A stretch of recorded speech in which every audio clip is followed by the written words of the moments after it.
بسم اللہ الرحمن الرحیم. السلام علیکم.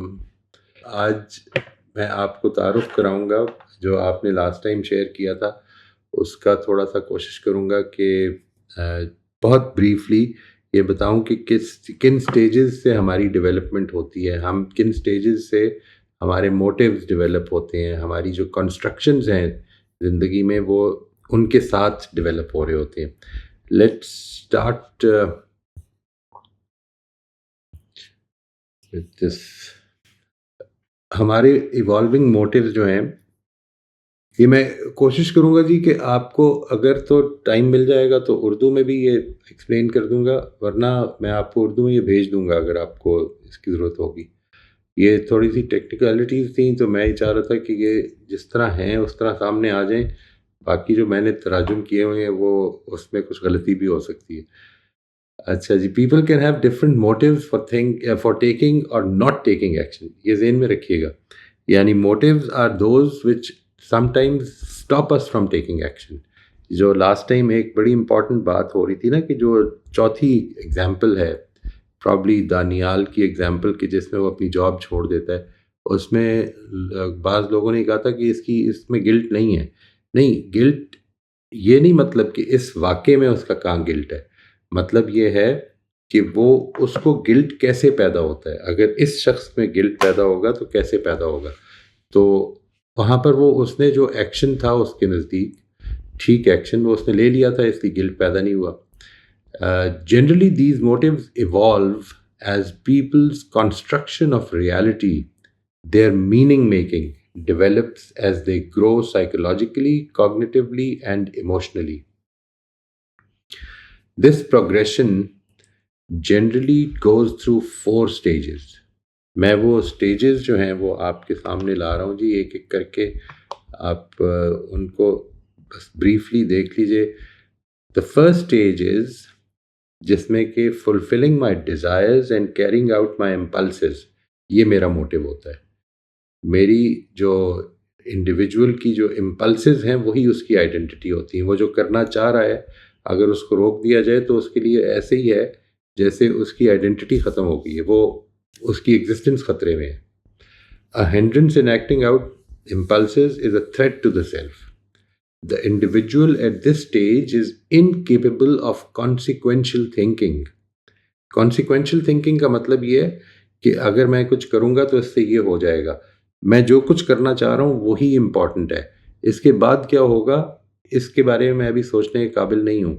اچھا، یہ اس کو ویسے تو فرسٹ سٹیج میں کہہ رہا ہوں، ویسے یہ سیکنڈ سٹیج ہے. یعنی second stage in the sense کہ جو فرسٹ سٹیج ہے اس کو ایک سٹیج زیرو کہتے ہیں.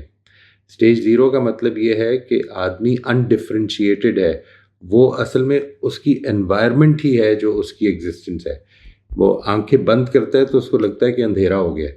یعنی یہ وہ سچویشن ہے جو اب چھوٹے بچوں کی ہم دیکھتے ہیں. تو یہ پہلی سٹیج وہ ہے کہ جدھر وہ اب تھوڑا سا انوائرمنٹ سے ہٹ گیا ہے اپنے. یہ تھوڑی سی ٹیکنیکل چیزیں ہیں، میں کوشش کروں گا کہ ان میں زیادہ نہ جاؤں. کہ at this stage there is no concept of guilt in the individual. Individual میں کانسیپٹ آف گلٹ نہیں ہوتا. اس کے بعد آتے ہیں سیکنڈ سٹیج پہ. سیکنڈ سٹیج میں فلفلنگ مائی نیڈس، اور اس مقصد کے لیے یہ میری نیڈز ہیں جو میرا موٹیوز ہے. یعنی میرا موٹیو یہ نہیں ہے کہ مجھے دوسروں کو راضی کرنا ہے، میرا موٹیو یہ ہے کہ دوسروں کو مجھے راضی اس لیے کرنا ہے کیونکہ ان کے ذریعے سے میری نیڈز پوری ہوں گی. میں دوسرے میرے لیے انسٹرومنٹل رول رکھتے ہیں اپنی نیڈز کی فلفلمنٹ میں.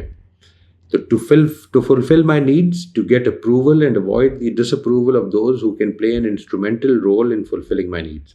At this stage, satisfying one's needs, which may depend on others, is the driving force.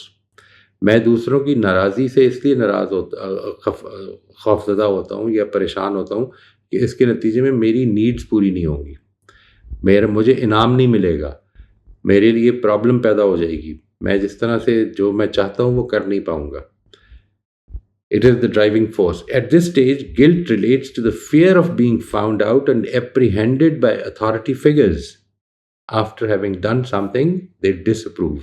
ہمیں خوف اس کا نہیں ہوتا کہ میں نے اپنی والدہ کے کہنے کے باوجود غلط کام کر لیا ہے، بلکہ اس کا ہوتا ہے کہ اب والدہ کو پتہ چل جائے گا یا والد صاحب کو پتہ چل جائے گا، اور پھر میری جو ضرورت ہے جو ان سے وابستہ ہے وہ شاید خطرے میں پڑ جائے گی۔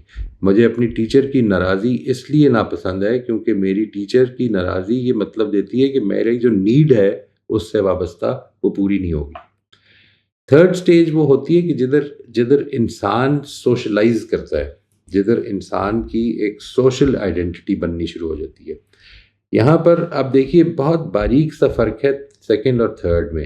سیکنڈ سٹیج میں انسان دوسروں سے وابستہ ہوتا ہے تاکہ اس کی نیڈ پوری ہو، اور تھرڈ سٹیج میں وابستگی اصل چیز ہوتی ہے، to get the approval and recognition of the group one ascribes to, چاہے وہ فیملی ہے، سوشل گروپ ہے، پیئرز ہیں، ٹرائب ہے، نیشن ہے۔ سوشل گروپ کے ساتھ ڈسکرپشن، میں پاکستانی ہوں، میں مسلمان ہوں، میں آل دیز افیلیشن جس کو آپ میں اس گروپ کا حصہ ہوں، میں اس فیملی کا ممبر ہوں۔ At this stage the emotional satisfaction derived from the recognition and approval of the group one values is the driving force, as one sense of identity is derived from the belongingness to the group. At this stage, guilt relates to the perceived possible pain one may cause those one associates with for having done something they do not approve of. Problem یہ نہیں ہے کہ میں نے غلط کیا ہے، problem یہ ہے کہ یہ میری سوشل نارمز کے خلاف ہے جو میں نے کیا ہے، تو لوگ کیا کہیں گے۔ یہ آپ نے دیکھیں گے، میں نے جو آپ سے عرض کیا تھا نا کہ بہت سارے لوگ جو ہیں انفارچونیٹلی وہ سیکنڈ اس گروپ تک ہی رہ جاتے ہیں، یعنی تھرڈ سٹیج تک ہی رہ جاتے ہیں، سیکنڈ تک بھی رہ جاتے ہیں، یعنی سیکنڈ تک جو رہ جاتے ہیں ان کو ہم نارسسسٹ کہتے ہیں، جو میں نے لاسٹ ٹائم آپ سے گزارش کی تھی۔ فورتھ سٹیج وہ ہے کہ جس کے بارے میں ہمارے اندر جو سیٹسفیکشن ہے of living according to my personal ideals, یہ موٹیو بن جاتا ہے، یعنی میں نے جو فیصلہ کیا ہے مجھے اس کے مطابق معاملات کرنے ہیں۔ یہ اس لیے اس کو پرنسپل سینٹرڈ سٹیج اس جگہ پہ آتی ہے بیکاز پرنسپلز میں اڈاپٹ کرتا ہوں، کسی کی خوشی کے لیے، کسی کی رضامندی کے لیے نہیں اڈاپٹ کر رہا ہوتا، میں نے اپنی زندگی میں اڈاپٹ کیے ہیں، لہٰذا یہ سٹیج عام طور پر اس سے کوئنسائڈ کرتی ہے۔ ادروائز اصل چیز جو ہے اس میں وہ یہ ہے کہ میں نے اپنی زندگی اپنے پرسنل آئیڈیلز کے تحت گزارنی ہے۔ At this stage, the intellectual, moral and emotional satisfaction of living according to one's understanding of right and wrong is the driving force. At this stage, guilt arises from one's inability to uphold the standards one has set for oneself. دیکھیے پہلی صورت میں guilt ہے ہی نہیں، دوسری صورت میں guilt یہ ہے کہ میں پکڑا جاؤں گا تو پھر کیا ہوگا، تیسری صورت میں گلٹ یہ ہے کہ میرا جو سوشل گروپ ہے وہ میرے لیے، میں اس کے لیے پین کا باعث بنوں گا، میں ان کی نظروں میں گر جاؤں گا، وہ مجھے کم تر سمجھنے لگ پڑیں گے، میں اس گروپ میں اپنی ویلیو کھو دوں گا۔ اور چوتھی سٹیج جو ہے یہ والی جس کی میں بات کر رہا ہوں وہ یہ ہے کہ میں نے غلط کام کیا ہے، کسی کو پتہ چلتا ہے نہیں چلتا ہے، I have done something wrong. چنانچہ at this stage guilt arises from one's inability to uphold the standards one has set for oneself irrespective of whether anyone else finds out about it or not. اس میں بس ایک آخری چیز جو میں چاہتا ہوں کہ آپ کے سامنے آ جائے وہ یہ نیچر ہے جی، یہ جو ہماری ڈیولپمنٹ ہو رہی ہے موٹیوز میں، اس کی نیچر کیا ہے اس کو تھوڑی دیر کے لیے سمجھ لیں۔ وہ نیچر کچھ اس طرح سے ہے کہ آپ کے اندر امپلسز کی پہلے لیول پہ موٹیویشن ڈیولپ ہوتی ہے، یعنی you want to carry out your impulses when you are a young child, may be very young child like may be 3 years سے لے کر تو 6-7 ایئرس تک یہ امپلسز ہیں جو آپ کی رونما ہو رہی ہوتی ہیں، بلکہ 5 سال تک عام طور پر۔ اس کے بعد جب آدمی جو ہے اسکول میں چلا جاتا ہے تو وہ بہت ہی زیادہ اسٹرکٹلی اس کی امپلسز کو روک دیا جاتا ہے، ظاہر ہے کہ اب اس کو اپنے ٹائم ٹیبل پہ نہیں چلنا، دوسروں کے ٹائم ٹیبل پہ چلنا ہے۔ اب دیکھیے یہ کیسے ہو رہا ہے، یہ ایسے نہیں ہو رہا کہ امپلسز اب ختم ہو گئی ہیں، بلکہ ایسے ہو رہا ہے کہ اس کی نیڈز امپلسز کے اوپر اس کو ویل کرنے لگ پڑتی ہیں، یعنی اب وہ اپنی امپلسز کو ریگولیٹ کر پاتا ہے اپنی نیڈز کی وجہ سے، یعنی اصل چیز اس کی نیڈز بن جاتی ہیں، اپنی امپلسز کو روک لیتا ہے دوسروں کی رضامندی کے لیے، دوسروں کو خوش کرنے کے لیے، کبھی ٹیچرز کبھی پیرنٹس، جن سے اس کی نیڈز وابستہ ہیں، دوست، اگر کوئی نیڈ وابستہ ہے تو وہ اس کو اپنی امپلسز کو روک لے گا. اس کا دل کر رہا ہے کہ تھپڑ مار دے کسی کو, لیکن اس کو پتہ ہے کہ یہ جو میری اس کے نتیجے میں میری ضرورت پوری نہیں ہوگی, تو وہ نیڈز اس کی ریگولیشن کا باعث بن جاتی ہے. At the third stage impulses ابھی بھی موجود ہیں, یعنی آپ کو اس اسٹیج پہ بھی کئی دفعہ دل کر رہا ہوتا ہے کچھ کرنے کا, and you are moved by that. تو اس کا مطلب یہ نہیں ہوتا کہ اب امپلسز ختم ہو گئی ہیں, اب نیڈز ختم ہو گئی ہیں, بلکہ اب آپ کے کنیکشنز جو ہیں وہ آپ کی نیڈز کو اور امپلسز کو ریگولیٹ کرنے لگ پڑتے ہیں. یعنی they will hinder your fulfilling your need, sometimes your carrying out your impulses. یہ آپ کو ہینڈر کرنے لگ پڑیں گے, آپ کو رکاوٹ ڈال دیں گے, آپ کو سمجھائیں گے کہ نہیں اس کے نتیجے میں اس کو تکلیف پہنچے گی, یہ پریشان ہو جائے گا, یہ ناراض ہو جائے گا. اور پھر آخری سٹیج پہ جو آپ کے پرسنل آئیڈیلز ہیں وہ ان سب چیزوں کو ریگولیٹ کرنے لگ پڑتے ہیں. یعنی یہ ہے جو ڈیولپمنٹ ہو رہی ہے. یہ یوں نہیں ہے کہ ایک اب آپ کی امپلسز ختم ہو گئی ہیں یا اب آپ کو دل نہیں کر رہا. Sometimes without any personal ideals you would feel like having an ice cream, and دل کر رہا ہوگا, لیکن اس وقت میں نے کسی کو ٹائم دیا ہوا ہے, اس لیے میں اپنی پرسنل آئیڈیلز کے تحت اس کو روک لیتا ہوں, اس کو ریگولیٹ کر لیتا ہوں. یہ ایسپیکٹ پیدا ہوتا ہے جی اس کا. ہم نے یہ جو اسٹیجز آف ڈیولپمنٹ دیکھی ہیں اس پہ آپ نے غور کرنا ہے that what is the right stage کہ جدھر انسان کو آئیڈیلز کی طرف لے کے جایا جائے. Now this is some thing which is important. اگر ایک انسان مثال کے طور پر امپلسو ایج میں ہے, یا اس کو جو نام دیتے ہیں وہ بھی میں آپ کو بتا دیتا ہوں جی. That is the first stage is known as the impulsive stage, جس کو ہم اسٹیج 1 کہہ رہے ہیں. دوسری اسٹیج کو کہتے ہیں انسٹرومینٹل اسٹیج, جدھر انسان دوسروں کے ساتھ ایسے ڈیل کر رہا ہوتا ہے جیسے وہ اس کے انسٹرومنٹس ہیں.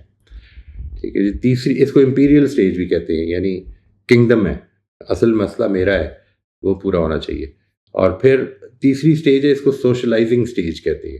اور چوتھی اسٹیج جو ہے اس کو سیلف آتھرنگ کہتے ہیں, یعنی میں نے جو آئیڈیلز بنائے ہیں وہ میں نے بنائے ہیں, اور اس کے نتیجے میں میں اپنی زندگی اپنے آئیڈیلز کے تحت ڈھالنا چاہتا ہوں. یہ ہے جی جو ہماری اسٹیجز آف ڈیولپمنٹ ہے. اب ہم اس سے آگے ایک امپورٹنٹ ڈائیورژن کر رہے ہیں جو ہم انشاءاللہ as we progress in the next week and the coming weeks وہ ہم کریں گے. وہ یہ ہے کہ ہم اپنے as people who believe in God, how does our faith become our motive. میں اس پہ بات کروں گا, اور اس پہ بات کرتے ہوئے آپ کو بعض تفصیلات میں ہم جائیں گے کہ فیتھ اصل میں ہوتا کیا ہے, and how does it impact, اور یہ کس سٹیج پر رونما ہوتا ہے.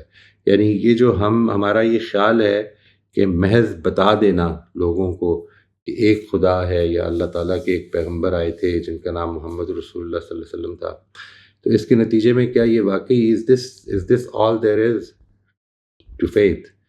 تو فیتھ کی ڈیٹیل میں جائیں گے, اور فیتھ ہمارا موٹیو کیسے بنتا ہے اس کے اوپر ہم بات کریں گے انشاءاللہ.